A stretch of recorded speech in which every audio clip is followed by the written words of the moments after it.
Hey, so I headed out of Tehachapi today and got my plan set up for the next couple of days. Nothing too crazy, nothing like last week, but most of the days look like they're going to be about 17 miles. I'm looking to get to Ridgecrest by early Sunday. So my goal is to get into Ridgecrest at like maybe 9 or 10 a.m. and maybe too early to check into the hotel, but I can have breakfast and pick up any supplies I need to get before they let me check in. And I won't be doing a full zero there, which means I'll get there early, stay all day, get a hotel, stay that night, and head out the next day. A full zero like I did in Tehachapi, I got into town, hiked in. It was like 21 miles to hike in, got into town, stayed in a hotel, and then stayed all day the next day and stayed again that night. So that's a full zero. And just want to talk about I told you in that last video that my kids sent me some new shoes, which after one day they already look kind of dirty, but these Ultra Lone Peak 4.5s, they held up really, really well. The ones that I just ditched, they had no holes, no tears.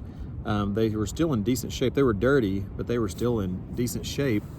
And, kind of the rule of thumb that I had read about with those shoes was that you're going to have to replace them about every 500 miles,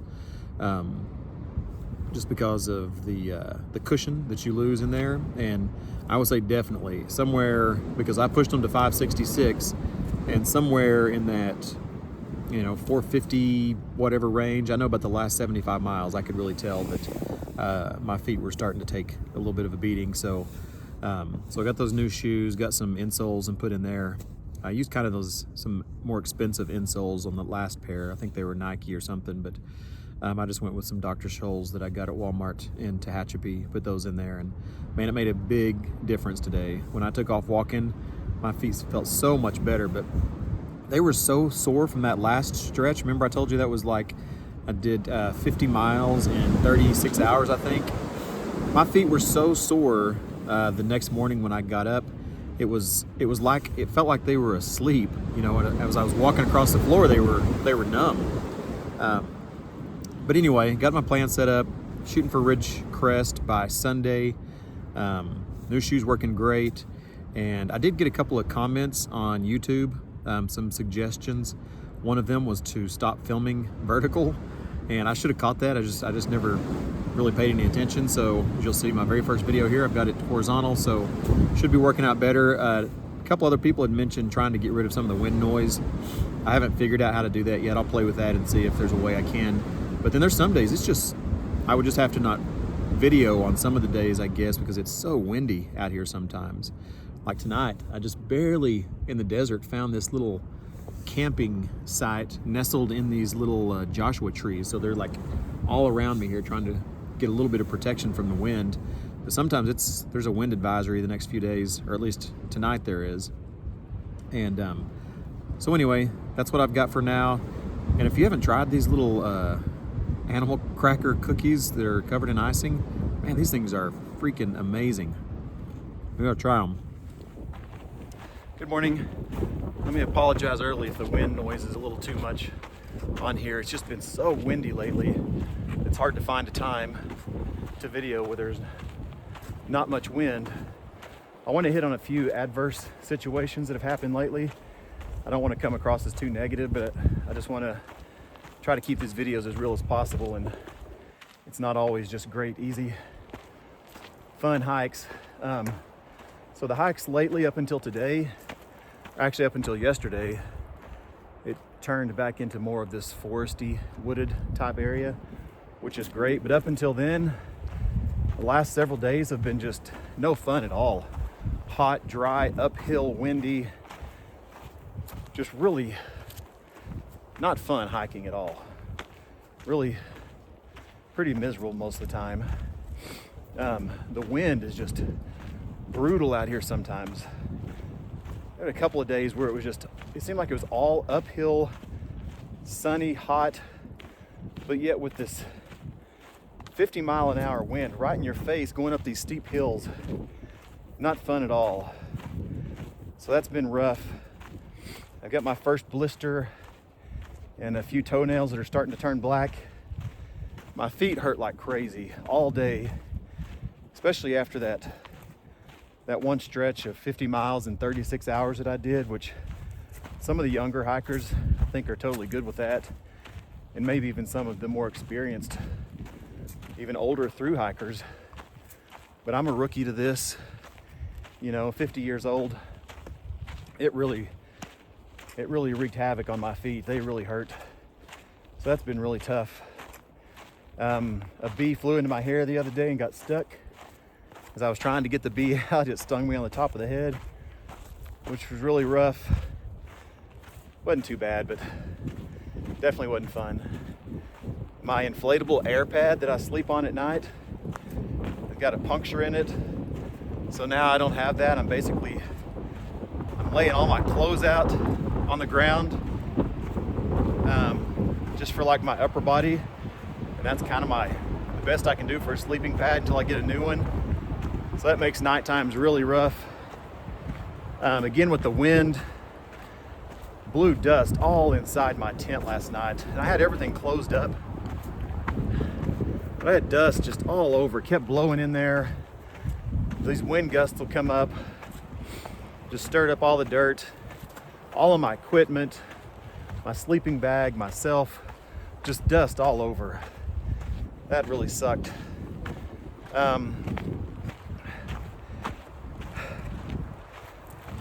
Trying to think, just pain, something hurts every day, or multiple things hurt every day. Your shoulders, your lower back, ankle, knee, something always hurts. Hard to find water. I found it okay here lately, but there's some stretches where it really sucks trying to find water. So I guess what I'm trying to get at here is just my opinion so far. And again, this is just my opinion. There's probably tons of people that would disagree on this little percentage that I'm going to throw out there. I feel like it's been about 30% nice, enjoyable, fun hiking with great scenery. And I feel like it's been about 70% just really hard work. A lot of times my head's just down looking at the trail, just trying to power through some miles, not even looking around.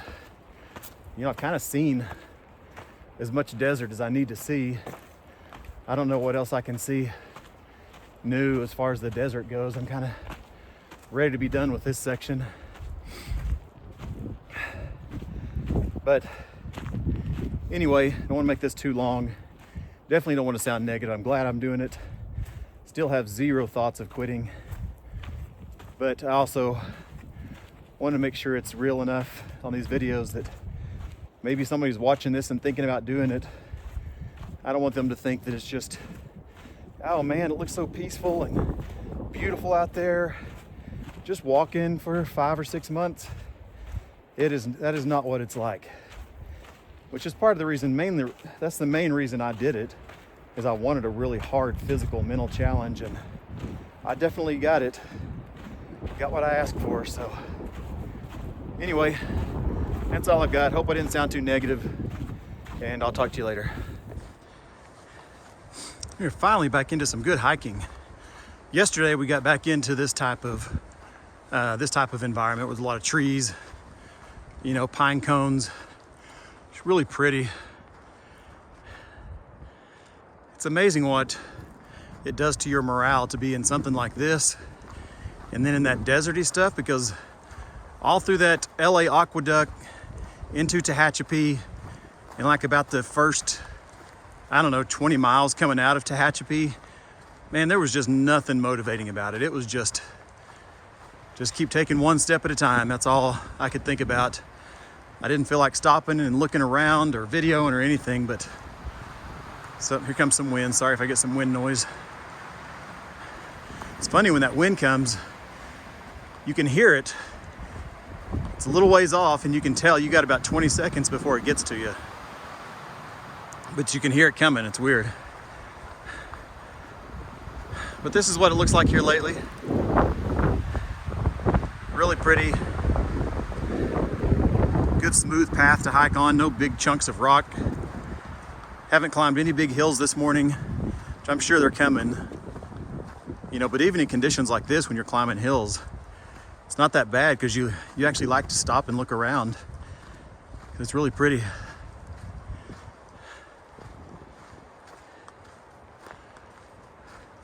Hadn't had any phone service for a while though.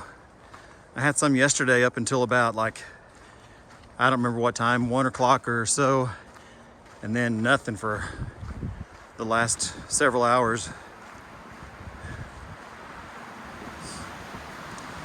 Anyway, here comes the wind, gotta go. Came upon a great campsite here that I wasn't expecting, and I was not expecting this water source.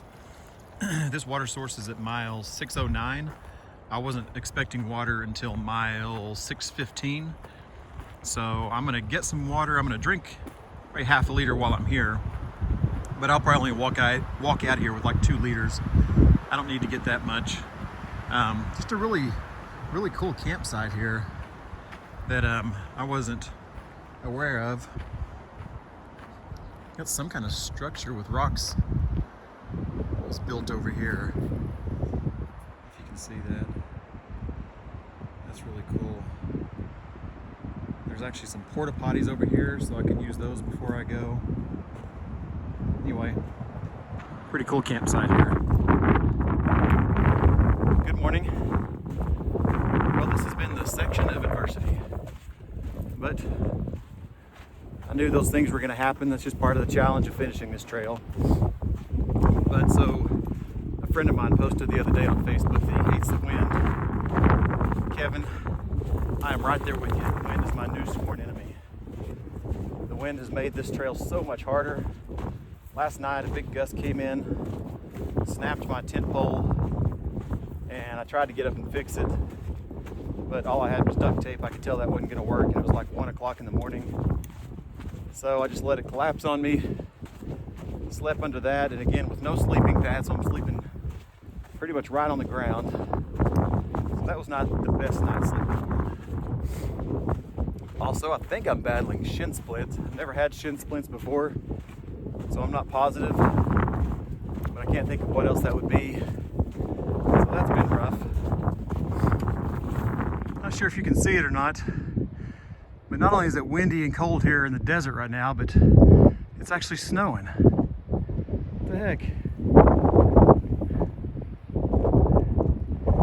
Not much, but can you see those tiny little flakes? This trail's trying to kill me, I know it is.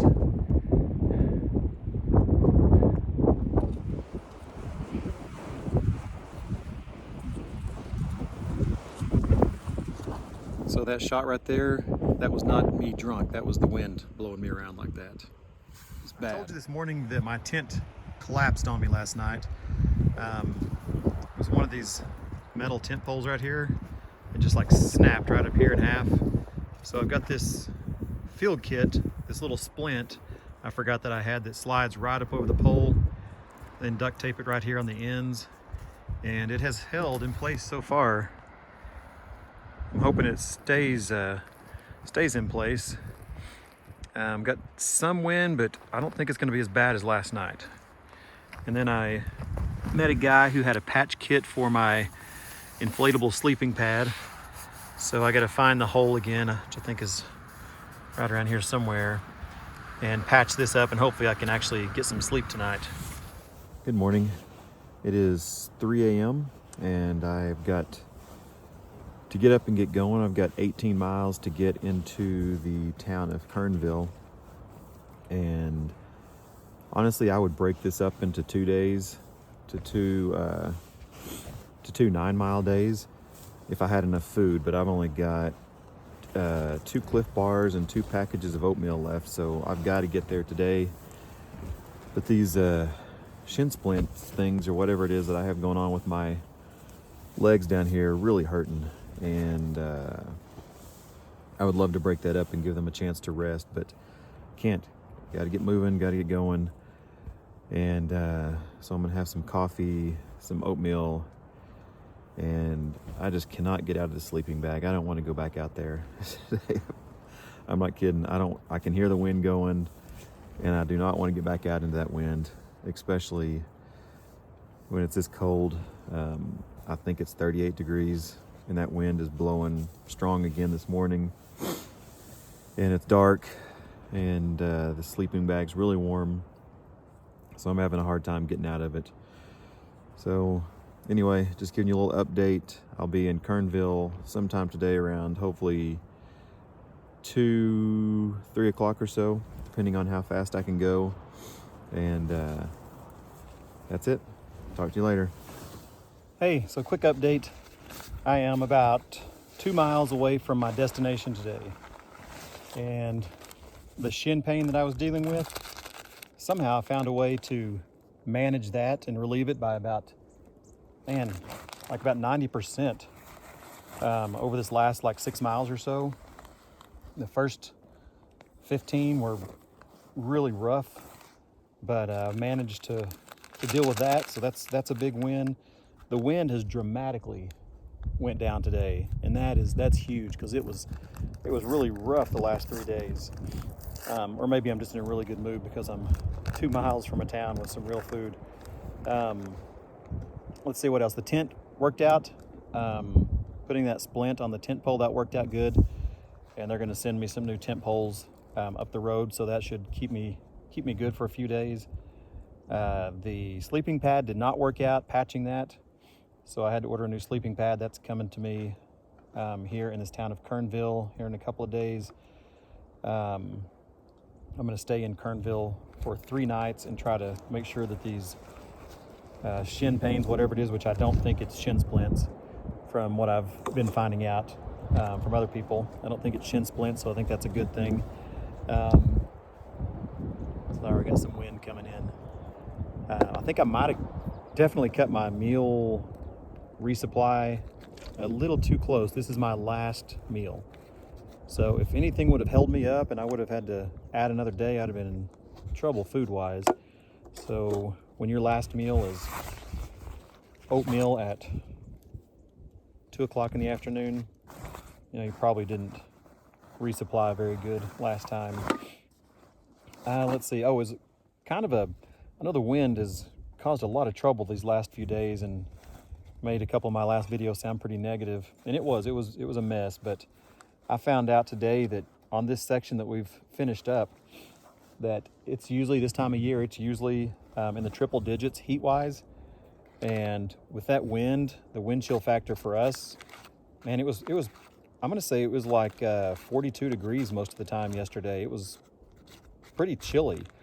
And so to get through that section when, from what I heard, they usually have to pull people off the trail because it is so hot. And we missed that whole thing. So some big positives there. So the wind was rough, but I'll take rough wind over dangerous heat any day. So anyway, I should be getting into town here in about the next hour or so. And I don't know why, but I'm dying for biscuits and gravy and bacon and eggs and real coffee. And I am going to find a place somewhere tomorrow for breakfast that serves that. I'm dying for that for some reason. I think it's because my Uncle Marlon mentioned it a while back. And well, thanks a lot, Uncle. I appreciate that.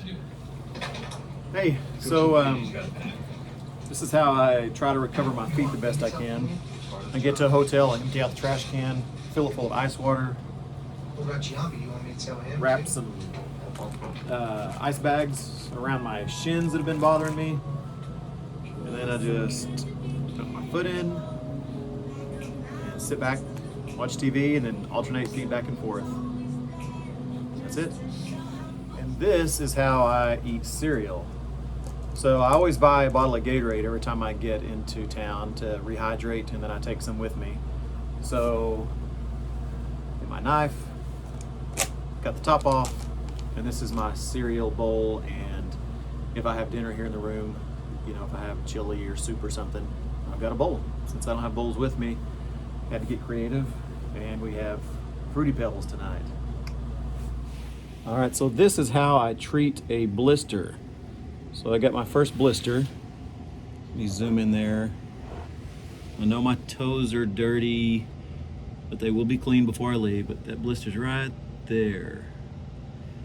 You see that toenail's turning black. Not a good sign. All right, so we've got a needle and thread, and to the nurses in my family, Aunt Wilma and Cousin Michelle, yes, I've sanitized the needle and the thread. I've got ointment on the thread, and I don't want to pop the blister, so I'm going to try to run this needle through it.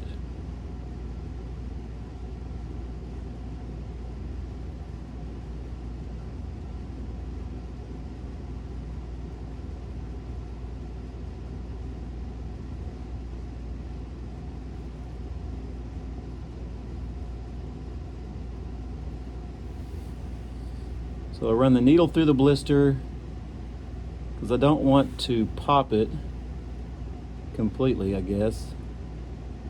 May not work. Popped it a little bit. Then I'm going to clip thread and leave that in there with the ointment on it so it can kind of medicate it.